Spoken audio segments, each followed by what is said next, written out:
You are in a dark theater. The music gets louder. The main character opens the door, which creaks. Your heart races. Your muscles get tight. Every part of your body is telling you to run away from danger. Why are you smiling?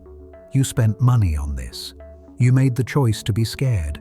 Your body thinks you're about to die, but you're having the time of your life. What the heck is going on? Welcome to Briefly Science. Today, we're going to talk about one of the strangest things about how our minds work. Why we look for things that scare us. Fear should make you run away, not toward the ticket booth. Let's start with the most obvious question. What is fear? Fear is a way to stay alive that has been around for a long time. It changed over millions of years to protect your ancestors from real monsters like saber-toothed cats, rival tribes, and poisonous snakes that wanted to kill them. When your brain senses a threat, it starts a chain reaction of biological changes that happen faster than you can think about them. The amygdala, a small almond-shaped part of your brain, is what tells you when something is dangerous. It is always looking for threats in your surroundings. When it sees something dangerous, like a sudden movement, a strange sound, or a figure coming at you, it starts the fight or flight response before you even know what's going on. Your hypothalamus turns on your sympathetic nervous system in less than a second. Your blood is full of adrenaline. Your heart rate goes up. Your muscles get a lot of blood. Your pupils get bigger. Your stomach stops working. You start to breathe faster. Your body is getting ready for one thing: to stay alive. This response happens without thinking, not on purpose. You can't stop it any more than you can stop your heart from beating. Horror movies fit into this old system perfectly. A jump scare works on your amygdala just as well as a real predator would. Your body can't tell the difference between a zombie on TV and a real threat coming at you.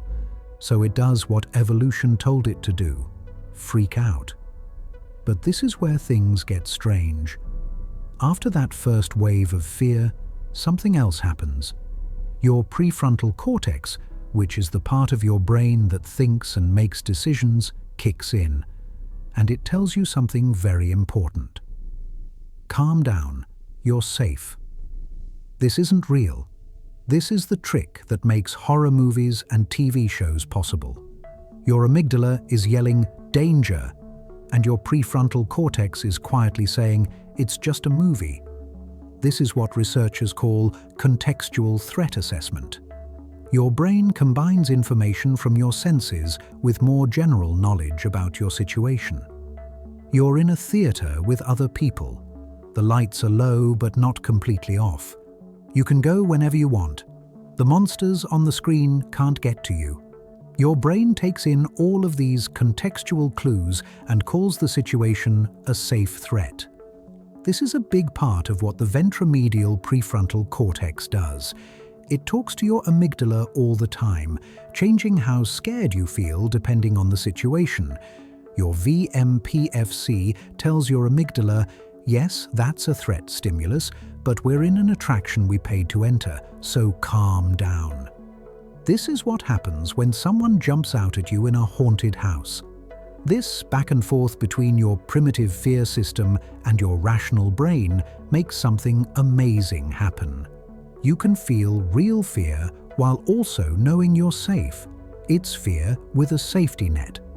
And that mix, that's when the fun starts. When you feel fear in a safe place, your brain does something that doesn't make sense. Adrenaline, endorphins, and dopamine are just a few of the neurochemicals that your body releases. Scientists call this mix recreational fear. Dopamine is especially interesting in this case. People often call it the feel-good chemical, but a better name for it is the motivation and reward chemical. Your brain releases dopamine when you see or hear something new and exciting, like a scary movie scene. This is part of how it learns and stays motivated. So you're getting the rush of real danger and the reward of a new, exciting experience at the same time. Your brain is feeling both scared and happy at the same time. This may sound contradictory at first, but remember that your brain loves learning about threats in safe places. Think about it in terms of evolution. Your ancestors who could practice handling scary situations without putting themselves in real danger had a better chance of living. When a child plays monster chase with their parent, they are really practicing how to get away from a predator. A teenager who tells scary stories around a campfire is pretending to be in a dangerous situation.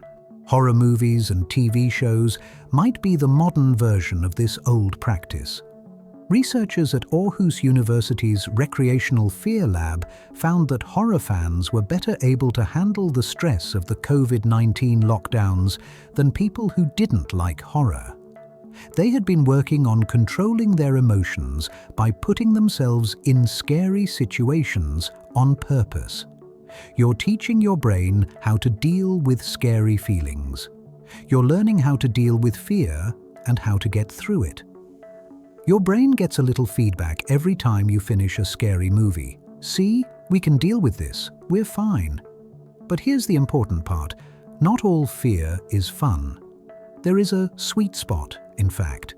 Researchers looked into this at a haunted house in Denmark called Dystopia. They gave 110 visitors heart rate monitors, filmed their reactions, and measured how scared and happy they were. What they found was interesting. Enjoyment followed a curve that looked like an upside-down U. Not enough fear? Not interesting? Too much fear? Too much and not fun. But right in the middle, the most fun possible. They called it the sweet spot of fear. It's the level of arousal that makes you excited, but not so much that it makes you really upset. Not too hot, not too cold, but just right, like Goldilocks. The data on your heart rate tells the story. Big, sudden jumps in heart rate were a sign of fear. But smaller, more moderate changes made people happy.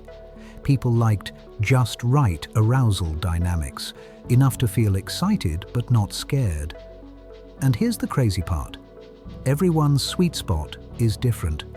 About 10% of people are thrill seekers who want to feel very scared. They want the scariest things, the most real horror, and the most excitement. These are people who love adrenaline.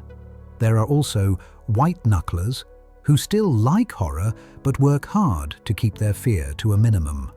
They watch through their fingers, turn down the sound, or bring friends to make them feel better. They are controlling their arousal to stay in their own sweet spot. And what about 30% of people? They don't like horror at all. It's perfectly normal for them not to enjoy entertainment that scares them. It's not that your brain is wired wrong.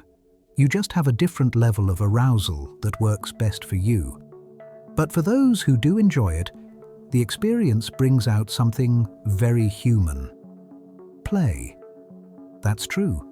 From a neurological point of view, watching horror movies is a kind of play.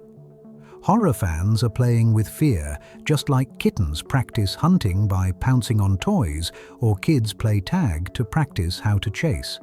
Researchers found that recreational fear and other types of play have a lot in common. Both require breaking expectations in just the right way. Both make situations where you can handle uncertainty. Both let you safely look into situations that would be dangerous in real life. When you watch a zombie apocalypse movie, you're thinking about what you would do if the world ended. When you watch a slasher movie, you think about what you would do if someone was chasing you. Your brain is running through different scenarios, trying out different strategies, and creating mental models, all of which are safe. And the best part about horror is how well it messes with your brain's ability to make predictions. Your brain is always trying to guess what will happen next. When something goes against what you thought would happen, like a jump scare, a plot twist, or an unseen threat, you have a prediction error. Your brain needs to quickly change how it sees the world. Horror movie directors take full advantage of this. They build tension by making people wait. They use sound design, which means that sudden silence followed by loud noise causes big mistakes in predictions. They use visual tricks like keeping threats just out of frame and using shadows and hints instead of explicit gore. Why is a threat that isn't obvious scarier than one that is? Because not knowing makes you anxious. Your brain can tell how dangerous something is when you can see it. But when you only hear footsteps, see a shadow, or notice something strange, your mind fills in the blanks. Our imaginations are often scarier than what really happens. Psychological horror movies do this very well. Movies like The Blair Witch Project and Hereditary depend on mood, fear, and suggestion. Most of the scary work is done by your brain. Control is another thing that affects whether or not you like horror. The main difference between terrifying and traumatic is how much control you feel you have. You are in charge of the experience when you watch a horror movie. You can stop it. You can turn away. You can go home now. This feeling of control is very important for having fun. Take away that control, like traumatic events in real life, and fear stops being fun. It turns into PTSD, anxiety, and phobias. Your fear system, which was meant to keep you safe, starts to work too much and not properly. This is why kids shouldn't watch scary movies. Their prefrontal cortex isn't fully formed yet. They have trouble telling the difference between fantasy and reality. When a 5-year-old sees a monster on TV, they really think it might come into their room later. They can't see the threat as something that isn't real. But as the prefrontal cortex grows up during childhood and adolescence, we get better at figuring out the context. We learn to enjoy fear because we can correctly call it safe. And what about adults who like horror? You're basically putting your emotional control system through its paces. It's like working out your mind. When you put yourself in situations where you can handle fear, you learn how to calm down. You practice being uncomfortable while sitting. You work on telling the difference between real threats and fake ones. Researchers found that when people watched scary movies, parts of their brains that help control emotions, like the dorsolateral prefrontal cortex and the ventromedial prefrontal cortex, became active. These areas were actively trying to change the amygdala's fear response. This could actually make you stronger over time. Asking your boss for a raise after 2 hours of fake zombies doesn't seem as scary. Your brain's level of threat has been reset.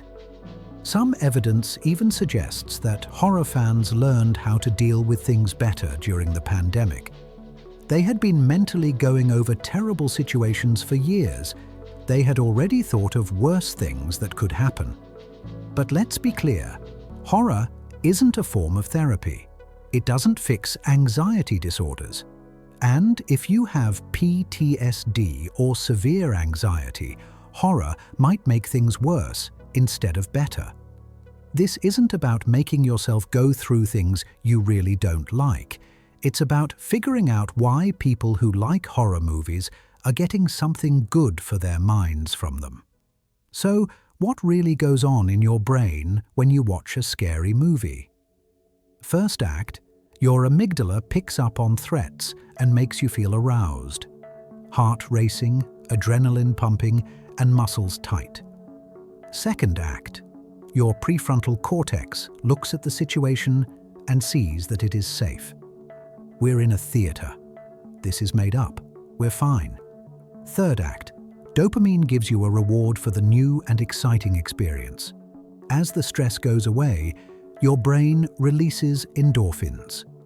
Fourth act, you feel like you've done something good. You faced your fears and lived. You feel a little more sure of yourself. It has a full emotional arc, all in 90 minutes. You've been really scared, dealt with it well, and now you're happy. This is how excitation transfer theory works. Fear makes people excited. That arousal stays even after the threat goes away. But now, instead of being called fear, it is called excitement or euphoria. The body feels the same. Heart rate goes up, awareness goes up. But the emotional meaning changes from bad to good.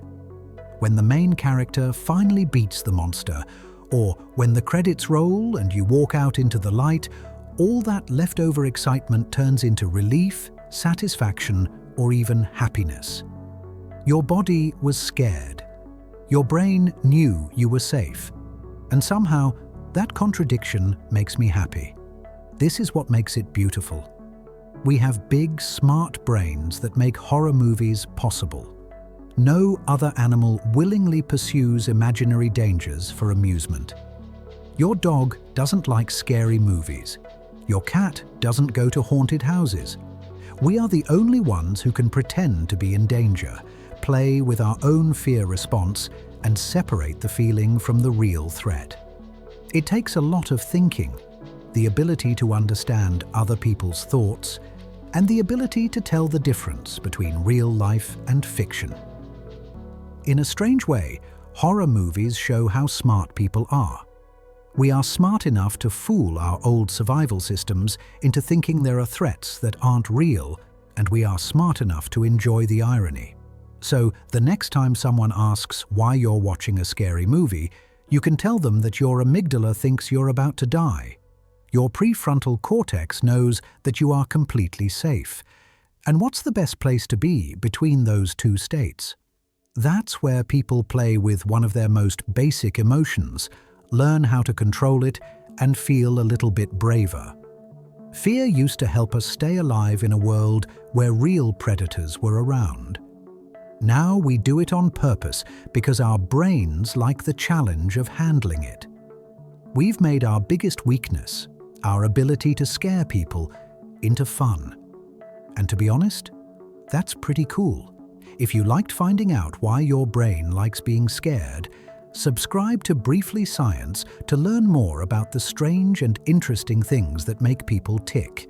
And the next time you watch a scary movie and your friend asks why you're doing it, just smile and say you're working on your emotional regulation system.